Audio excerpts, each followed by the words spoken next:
Okay, hi there. This is Michael Cross here again,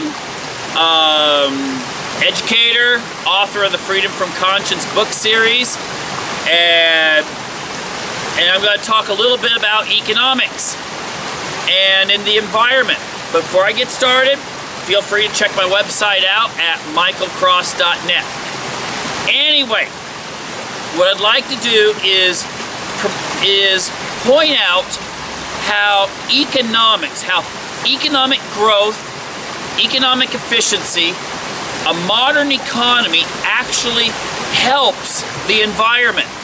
Now you see, a lot of times people would think, oh my gosh, when you have industry, when you have factories, when you build roads, have airports and other infrastructure, that's going to hurt the environment.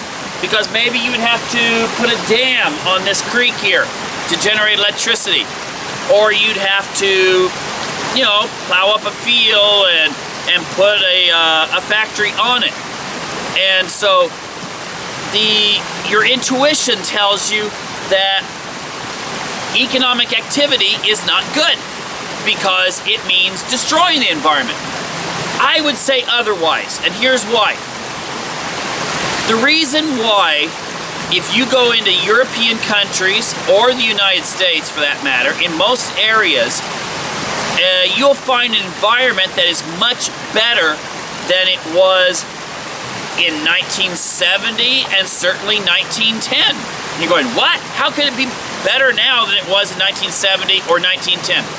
Okay, let's start with 1910. I encourage you to take a look in any kind of files at a library or something like that and find some pictures of any metropolitan area that's located where trees grow, and take a look at what it looked like in 1910. Sure, there were less houses, there were less buildings, but you'll probably notice something interesting. The hillsides that surround the community are bare of trees, versus today, when you take a look at that community, you'll see a lot of trees. Well, in 1910, most people did not have a lot of the modern conveniences we think of today. They didn't have electricity, and they didn't have heating systems like we do. So what did they do for wood? They had to clear out the woods surrounding the area because they needed firewood to heat their homes. Nowadays, because we do have modern electrical grids, most people don't have to really think about freezing to death if they don't have enough wood for the winter. Sure, we supplement. We can have a fireplace that will reduce our electrical costs, or electrical bills in the long run, but most people are not thinking, oh my gosh, my family is going to freeze this winter if we don't go out and get some wood. So economic development, technological development, which then flows from economic development, because if you have competition, people are going to try to find new ways to do things.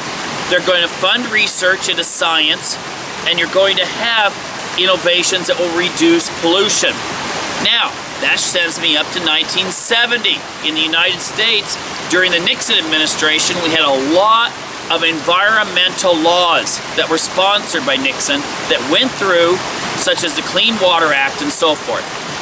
Where I come from in Oregon, there were rivers like the Willamette River that it was considered, well, not so safe to go swimming in before 1970. Yes, that was because of economic activity. It was because of people dumping stuff into the rivers. But then we had the technology by then to clean the rivers up. Not to have to dump sewage, not to have to dump chemicals and these kinds of things into the rivers.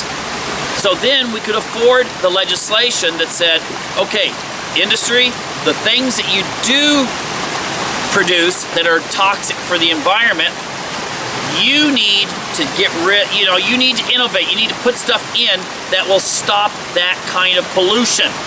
And what did they do? They did. And now, you can go swimming on the Willamette River.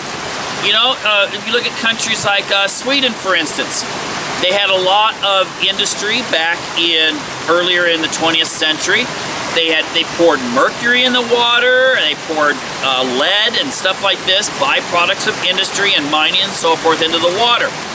Nowadays, the industry still exists in countries like Sweden or the United States, since much of it's been outsourced. Many of those industries now are required to make sure that those toxic elements do not go into the environment. And so as you develop economically, as people get more money per capita and people pay taxes and you get more money coming in, and as industries get more customers that are buying products and therefore generating profit and taxes as well, you get a situation in which you can afford the nice environment. If you're a small town, you can still afford the what would have been a luxury to have a sewage treatment plant. So you don't have to pour things into the water or dump it somewhere where it seeps into the groundwater. So ultimately, the irony is that many of our most densely populated areas of Europe are also the cleanest. They're the areas where there's forests surrounding the cities. You can go out, and if you go hiking around them, it's like you're in nature.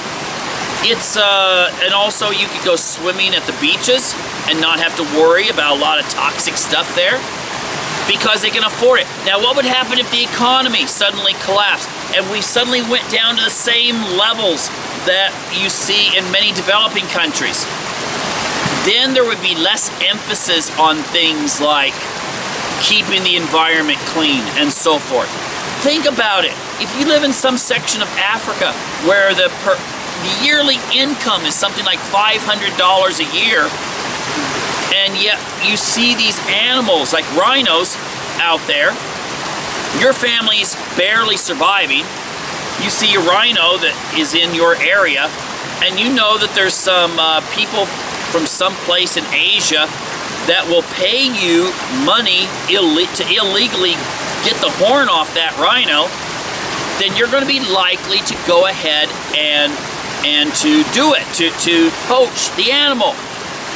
And the thing is, it's not because of wealth that this is happening in those areas. It's because people are impoverished.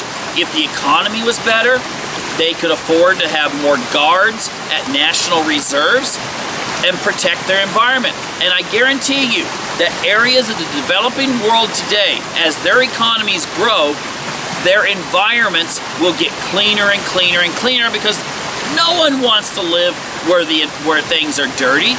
No one wants to breathe in bad air. No one wants to worry that if they fall into a river that they're going to suddenly wind up getting mutated like in some sort of science fiction movie. You don't want those kinds of things. But that's something that usually people worry about once they achieve economic security. They don't prioritize environment over putting food on the table. But once food is on the table, once you have all the niceties of a developed economy, then that's when people say, you know what? Now I want to enjoy the outdoors. I don't want it messed up.